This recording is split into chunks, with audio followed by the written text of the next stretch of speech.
Right. Moinabad forest farm house కి సంబంధించి గతంలో మనం వార్తలు చూసాము. ఇది కొంతమంది పార్టీకి సంబంధించిన ఎమ్మెల్యేల కొనుగోళ్లు ఈ విషయంలో బాగా మొయినాబాద్ ఫార్మ్ హౌస్ అంటే అందరికీ బాగా తెలుసు. సో ఇది మరలా ప్రస్తుతము వైరల్ అవుతోంది. సో అక్కడ డ్రగ్స్ కి సంబంధించి ఒక వార్త అయితే కలకలం రేపుతోంది. దీనిలోన బీఆర్ఎస్ ఎమ్మెల్యే ఉన్నట్టుగా తెలుస్తోంది. సో దీనికి సంబంధించి డీటెయిల్స్ ఇవ్వడానికి సీనియర్ జర్నలిస్ట్ దాము బాలాజీ గారు ఉన్నారు. వారితో మాట్లాడారు. నమస్తే సార్. నమస్తే.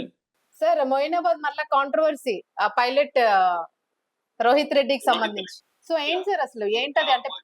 మనకు అందుతున్న సమాచారం ఏంటంటే మొయినాబాద్ ఫామ్ హౌస్ అజీజ్ నగర్, మొయినాబాద్ దగ్గర అజీజ్ నగర్ లో ఒక ఫామ్ హౌస్ లో Tandur ex MLA Rohit pilot Rohit Reddy పేరు.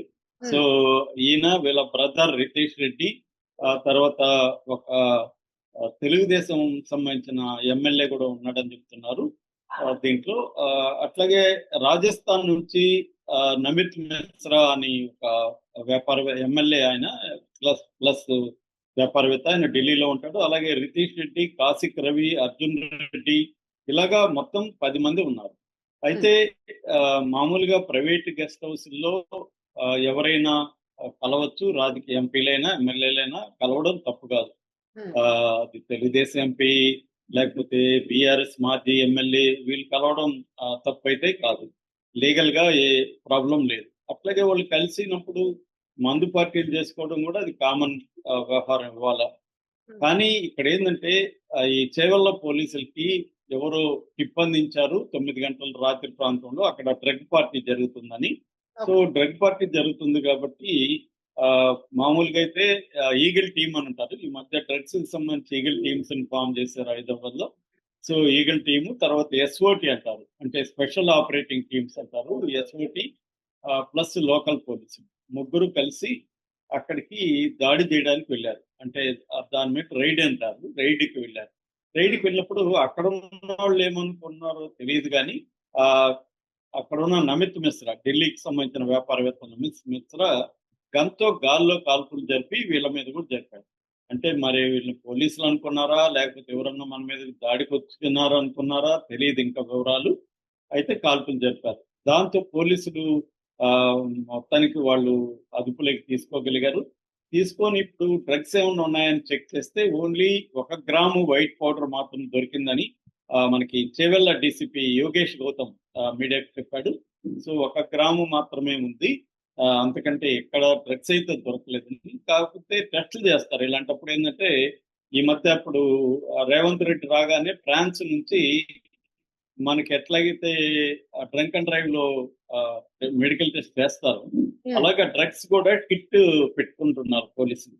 సో సో ఆ కిట్ లో టెస్ట్ చేస్తారు అనమాట. టెస్ట్ చేసినప్పుడు దాదాపు 5 మంది వరకు పాజిటివ్ వచ్చింది.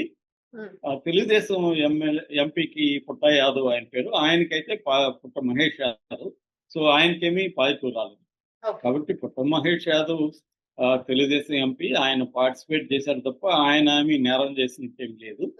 ఆయన ఫ్రెండ్లీగా, అంటే దీంట్లో ఏంటంటే 3 రకాల వాళ్ళు ఉన్నారు, 10 మంది.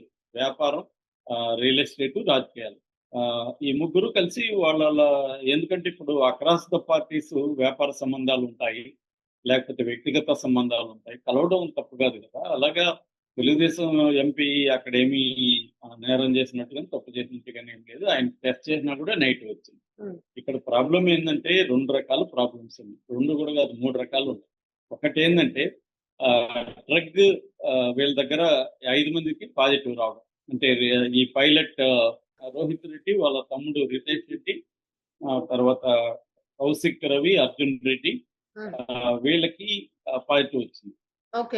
రెండవ అదొక అంశం. దానికి వాళ్ళు ఏం చెప్తున్నారంటే మేము ఇక్కడేం తీసుకోలేదు, మేము సిమ్లాకి గోవాకి వెళ్ళొచ్చాము, అక్కడ తీసుకున్నామని చెప్తున్నాం. అంటే మన దేశంలో ఏంటంటే ఎన్డీపీఎస్ అనే ఒక యాక్ట్ ఉంటుంది. అంటే ఎన్డీపీఎస్ అంటే narcotic drugs and psychotropic substances act అంటారు, 1985 అన్నమాట. ఆ యాక్ట్ ప్రకారం కమర్షియల్ యూజ్ వేరు, వ్యక్తిగత యూజ్ వేరు. కమర్షియల్ యూజ్ అంటే కమర్షియల్ గా వాళ్ళు పెడ్లర్స్ అంటారు, వాళ్ళు అంటే సప్లై చేస్తున్నారా లేదా అనేది కమర్షియల్ యూజ్ కోసం. కమర్షియల్ యూజ్ అనేది క్రైమ్. అది కూడా ఎన్ని గ్రాములు ఉంటే ఎంత పనిష్మెంట్ ఇవన్నీ కూడా చట్టంలో క్లియర్ గా ఉంటారు. కాకపోతే ఎవరైనా మితంగా డ్రగ్స్ యూజ్ చేసినప్పుడు వాళ్ళని విక్టిమ్స్ గా పరిగణించాలని కూడా చట్టం చెప్తుంది. పరిగణించి వాళ్ళకి రిహాబిలిటేషన్ కల్పించి రిహాబిలిటేషన్ సెంటర్స్ లో వాళ్ళకి డ్రగ్ డి అడిక్షన్ ప్రోగ్రామ్ లో వాళ్ళకి కౌన్సిలింగ్ ఇచ్చి వాళ్ళకి హెల్ప్ చేయాలనేది చట్టం చెప్తుంది. కాబట్టి ఇలాగ డ్రగ్ వేసుకోవడం అనేది బాడీలో బ్లడ్ లో డ్రగ్ వచ్చినంత మాత్రాన వాళ్ళు ఏమీ నేరం చేసినట్టయితే కాదు. ఎందుకంటే ఇప్పుడు మనం వేరే దేశాలకు వెళ్తాము, అక్కడ గాంజా ఇవన్నీ ఓపెన్ గానే దొరుకుతాయి. సో వాటిని మనం తీసుకొని వస్తాము, ఇక్కడికి వచ్చేసరికి మన బాడీలో బ్లడ్ లో బయటకు వస్తుంది. సో నేరం ఇప్పుడు ఇక్కడేమో అది నేరము, వేరే కంట్రీలో నేరం కాదు. మరి దీన్ని ఎలా డీల్ చేయాలి? ఇవాళ గ్లోబలైజేషన్ వచ్చినాక అందరూ బయటకు వెళ్తుంటారు, అక్కడ లీగల్ కాబట్టి తీసుకుంటారు. ఇక్కడికి వచ్చి నువ్వు టెస్ట్ చేసి నువ్వు నేరం చేసావంటే కుదరదు కదా. అందుకనే చట్టంలో కూడా ఏం చెప్తారంటే బాడీలో ఉండడం నేరం కాదు, కాకపోతే నువ్వు దాన్ని ఏమన్నా కమర్షియల్ యూజ్ చేస్తుంటేనే ప్రధానంగా నేరం అవుతుంది. సో అందువల్ల ఇప్పుడు అదైతే టెస్ట్ చేశారు, దాన్ని ఒకవేళ వీళ్ళు టెస్ట్ చేసిన కిట్ కూడా తప్పు ఉండొచ్చు కదా, అందుకని దాన్ని ల్యాబ్ కూడా పంపించారు.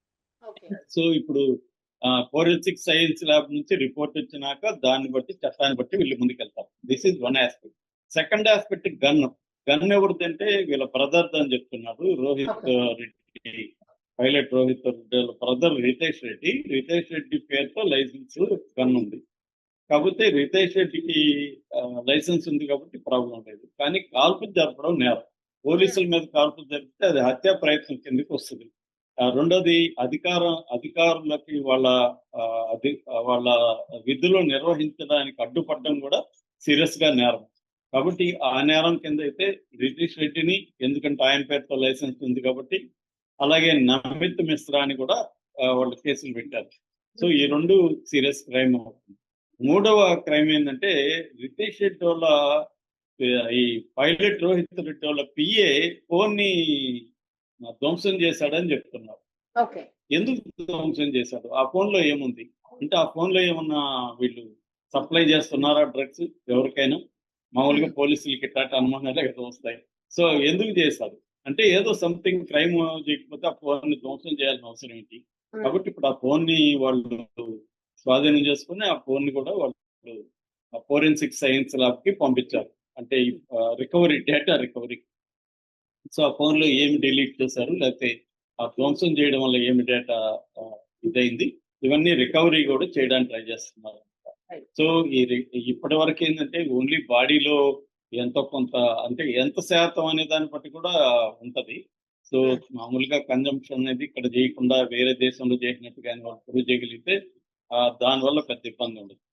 రెండవ ఆస్పెక్ట్ గన్నుకి సంబంధించి మాత్రం పోలీసులు కానీ సీరియస్ గా తీసుకొని మా మీద అత్యాయత్నం చేశారు, మా విధులకు ఆటంకం కలిగించారంటే మాత్రం అది సీరియస్ క్రైమ్ అవుతుంది.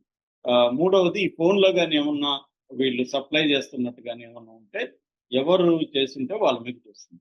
ఇక్కడ ఏంటంటే అతను బీఆర్ఎస్ ఎమ్మెల్యే ఎక్స్ ఎమ్మెల్యే కావడం వల్ల కేసు సీరియస్ గా తీసుకుంటారు. ఎందుకంటే ఇక్కడ రైవలరీ జరుగుతుంది, కాంగ్రెస్ పార్టీ మీద బీఆర్ఎస్ చాలా సీరియస్ పోరాటం చేస్తుంది. కాబట్టి బీఆర్ఎస్ కి సంబంధించి ఎక్స్ ఎమ్మెల్యే కానీ నాయకులు కానీ ఇలాంటి కేసులు ఎదుర్కొన్నప్పుడు దాని మీద సివియర్ యాక్షన్ తీసుకునే అవకాశాలు అయితే ఉన్నాయి. మరి ఏం జరుగుతుంది అని మనం చూడాలి. Right, thank you sir.